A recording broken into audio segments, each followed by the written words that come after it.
Hello student. पिछली कुछ classes में हमने जैन धर्म के बारे में चर्चा की थी और छठी शताब्दी ईसा पूर्व में हुई धार्मिक क्रांति के परिणाम स्वरूप जैन धर्म के समान ही भारत में एक अन्य धर्म का उदय हुआ जिसे बौद्ध धर्म कहा जाता है। तो आज हम बौद्ध धर्म के बारे में ही चर्चा करेंगे और आज की क्लास में हम महात्मा बुद्ध जो कि बौद्ध धर्म के प्रवर्तक कहे जाते हैं उनकी जीवनी के बारे में जानेंगे और साथ ही साथ बौद्ध धर्म की कुछ अपनी विशिष्ट परंपराएं और सिद्धांत हैं उनके बारे में भी हम चर्चा करेंगे।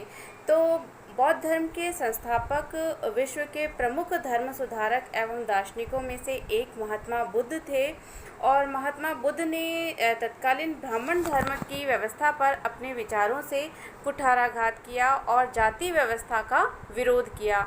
उन्होंने नैतिक मूल्यों पर बहुत अधिक बल दिया और अपने नवीन सिद्धांतों का प्रतिपादन किया। अगर हम बात करें इनके जीवन परिचय की तो गौतम बुद्ध का जन्म क्षत्रिय कुल में शाक्य गणराज्य के प्रधान शुद्धोदन के यहाँ 563 ईसा पूर्व में कपिल वस्तु के निकट लुम्बिनी वन में हुआ था और इसकी जानकारी हमें मिलती है अशोक के रुम्नीदेही अभिलेख से।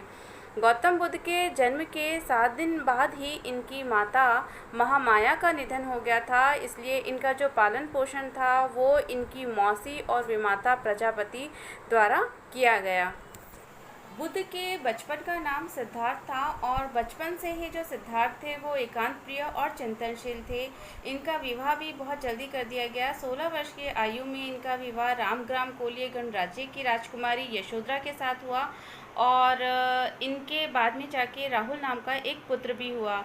तो बौद्ध ग्रंथों से हमें ये पता चलता है कि जब इन्होंने जीवन चक्र के 4 दृश्य रोगी, वृद्ध, मृतक और सन्यासी के रूप में देखे तो उन्हें देखकर सिद्धार्थ में सांसारिक जीवन के प्रति वैराग्य का भाव उत्पन्न हो गया और वे 29 वर्ष की आयु में अपनी पत्नी और बच्चे को सोता हुआ छोड़कर सत्य की खोज में घर से निकल गए। तो गौतम द्वारा बुद्धत्व प्राप्ति के लिए गृह त्याग की जो ये घटना हुई, इस घटना को बौद्ध ग्रंथों में महाभिनिष्क्रमण कहा गया है।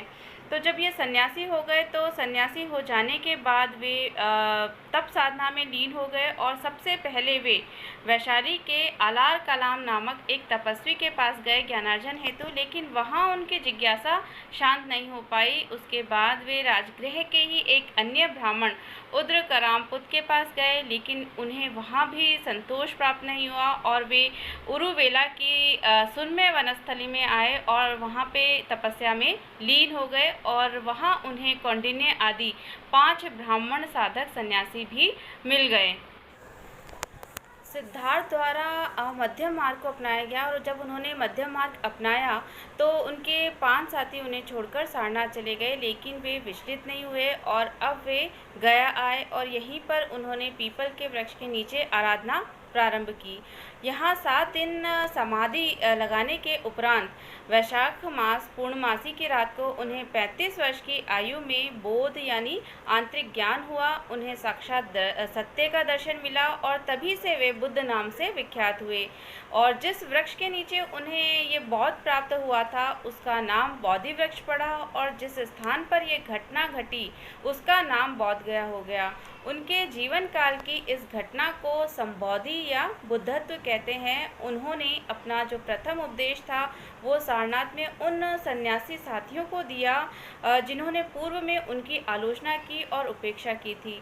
गौतम बुद्ध का यह प्रथम उपदेश धर्म चक्र परिवर्तन कहलाता है और 45 वर्षों तक महात्मा बुद्ध अपने धर्म का प्रचार करते रहे। उन्होंने सर्वाधिक उपदेश श्रावस्ती में दिए और वहीं उन्होंने सबसे ज़्यादा वर्षावास भी किया। बुद्ध द्वारा पावा में करमार पुत्र चुंद के हाथों सुअर का मांस खाने के बाद उनकी स्थिति बिगड़ गई और अंततः कुशीनगर जो कि मल गणराज्य की राजधानी थी वहाँ पर 483 ईसा पूर्व में 80 वर्ष की आयु में गौतम बुद्ध का महापरिनिर्वाण हुआ। बौद्ध धर्म के कुछ विशिष्ट सिद्धांत और अवधारणाएं हैं जो इसे अन्य धर्मों से पृथक करती हैं। और बौद्ध धर्म के जो मूल सिद्धांत हैं वो उनके धर्म ग्रंथ त्रिपिटक में मिलते हैं। त्रिपिटक सम्मिलित रूप से विनय पिटक, सुत्त पिटक और अभिधम्म पिटक को कहा जाता है। विनय पिटक में बौद्ध भिक्षुओं के लिए आचार विचार के नियमों का संग्रहण है। सुत्त पिटक में बुद्ध की धार्मिक और नैतिक शिक्षाएं संग्रहित की गई हैं तथा अभिधम्म पिटक में उन शिक्षाओं में निहित दार्शनिक सिद्धांतों का विश्लेषण किया गया है। बुद्ध द्वारा दुखदायी धर्म की ओर विशेष ध्यान आकृष्ट किया गया है और उनका कहना है कि जो संसार की प्रत्येक वस्तु है वो दुख में है और अंततः दुख में ही रहती है। उनका तो यहाँ तक कहना है कि इन दुखों से वशीभूत होकर मनुष्य ने जितने आंसू बहाए हैं, सातों समुद्रों का पानी भी उनसे कम है।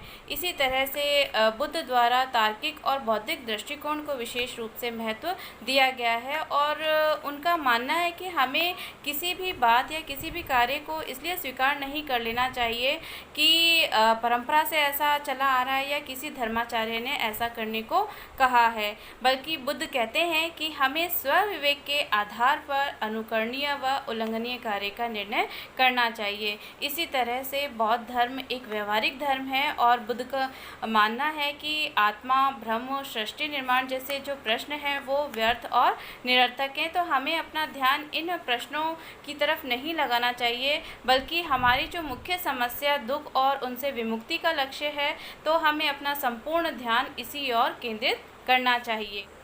बौद्ध धर्म के सिद्धांतों की आधारशिला उसके 4 आर्य सत्य में निहित है और ये 4 आर्य सत्य हैं दुख, दुख समुदय, दुख निरोध और दुख निरोध का मार्ग। जो सबसे पहला आर्य सत्य है दुख, तो दुख के बारे में महात्मा बुद्ध ने कहा है कि संसार में चारों ओर दुख ही दुख है और जीवन की यह वास्तविकता है। और जो दूसरा आर्य सत्य है वो है दुख समुदय, अर्थात दुख का कारण क्या है, तो बुद्ध ने दुख का कारण तृष्णा को बतलाया है। तीसरा जो आर्य सत्य है वो है दुख निरोध, यानी कि इस दुख को समाप्त कैसे किया जाए, तो बुद्ध द्वारा कहा गया है कि तृष्णा की समाप्ति के साथ ही दुख निरोध संभव है। और जो चौथा आर्य सत्य है वो है दुख निरोध गामिनी प्रतिपदा, यानी कि इस दुख निरोध का मार्ग क्या है, तो महात्मा बुद्ध द्वारा तृष्णा और अविद्या की समाप्ति हेतु इस मार्ग का विधान रखा गया है। और ये जो मार्ग है वो अष्टांगिक मार्ग है जिसके द्वारा दुख निरोध संभव है और हमें दुखों से छुटकारा मिल सकता है।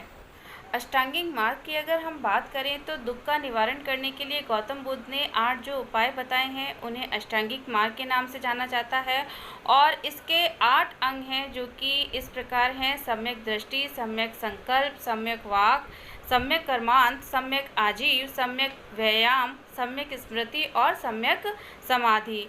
और ये जो अष्टांगिक मार्ग है वो एक मध्यम मार्ग है, इसलिए इसको मध्यमा प्रतिपद भी कहा गया है, क्योंकि ये 2 अतियों के बीच का मार्ग है जिसमें अत्यधिक शारीरिक कष्ट और अत्यधिक शारीरिक सुख, इन दोनों स्थितियों का निषेध किया गया है। प्रतीत्य समुत्पाद बौद्ध धर्म का एक आधारभूत सिद्धांत है। इसके अनुसार संसार की हर वस्तु या घटना किसी कारण विशेष से उत्पन्न होती है, किसी कारण के बिना अकस्मात या यूं ही कोई घटना घटित नहीं हो सकती। हर कार्य का एक अनिवार्यतः कारण होता है। उदाहरण के लिए जन्म के कारण ही जरा मरण होता है और ये जो पूरा संसार है वो कार्य कारण श्रृंखला से बंधा हुआ है और ये नियम स्वयं परिचालित होता है। प्रतीत्य समुत्पाद के अगर शाब्दिक अर्थ की हम बात करें तो प्रतीत्य का अर्थ है इसके होने से और समुत्पाद का अर्थ है यह उत्पन्न होता है। इस प्रतीत्य समुत्पाद के नियम में अविद्या से प्रारंभ होकर दुख तक एक वर्गीकृत कार्य कारण श्रृंखला हमें दिखाई देती है।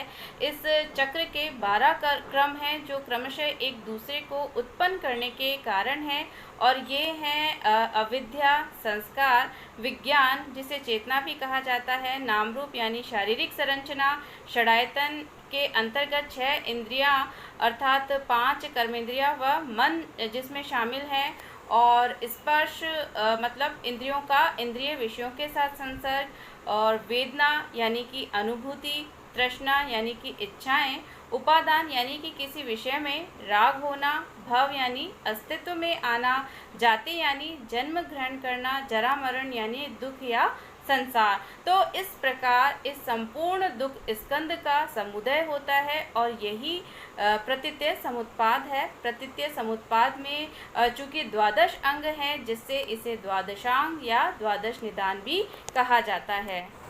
बौद्ध धर्म अनात्मवादी है, अर्थात महात्मा बुद्ध आत्मा के अस्तित्व को स्वीकार नहीं करते। उनके अनुसार मनुष्य नाम रूप मात्र है, यानी वह भौतिक और मानसिक तत्वों का संघात या मिश्रण मात्र है।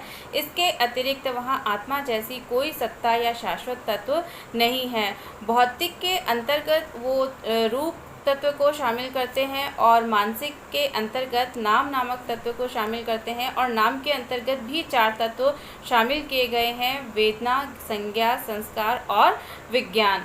इसी तरह से हालांकि जो बौद्ध धर्म है वो आत्मा के अस्तित्व को तो नकारता है, लेकिन कर्म पुनर्जन्म सिद्धांत को मानता है। तो महात्मा बुद्ध का ये मानना है कि प्राणी नष्ट हो जाता है, लेकिन उसके कर्मों का जो शेष है या संस्कार है वो रह जाते हैं, और इन्हीं संस्कारों वाला दूसरा प्राणी जन्म लेता है, और इस तरह जन्म मरण की ये जो श्रृंखला है वो निरंतर चलती रहती है। बौद्ध धर्म क्षणिकवाद में विश्वास रखता है, और बौद्ध धर्म के अनुसार संसार की प्रत्येक वस्तु क्षणभंगुर है और क्षण क्षण में बदलती रहती है, लेकिन स्मृतियों की निरंतरता के कारण हमें उसका परिवर्तन दृष्टिगत नहीं होता। और इसे एक उदाहरण के माध्यम से भी समझाया जा सकता है कि जिस प्रकार दीपक लौ एवं नदी प्रवाह एक समान दिखाई देता है, जबकि एक नहीं वरन परिवर्तनशील है और क्षण क्षण बदलता रहता है। निर्वाण जो है वो बौद्ध जीवन का चरम लक्ष्य बताया गया है, और निर्वाण का शाब्दिक अर्थ है बुझ जाना या शांत हो जाना, और इसका तात्पर्य तृष्णाओं के बुझ जाने से है, जो दुख निरोध की स्थिति है। तो बौद्ध धर्म में सकारात्मक रूप में ये परम सुख, परम ज्ञान और परम शांति की स्थिति है। निर्वाण कोई ऐसी अवस्था नहीं है जो मरणोपरांत प्राप्त होती हो। मनुष्य के जीवित रहते हुए भी पूर्णता की यह अवस्था प्राप्त हो सकती है, और ये जीवन मुक्ति के ही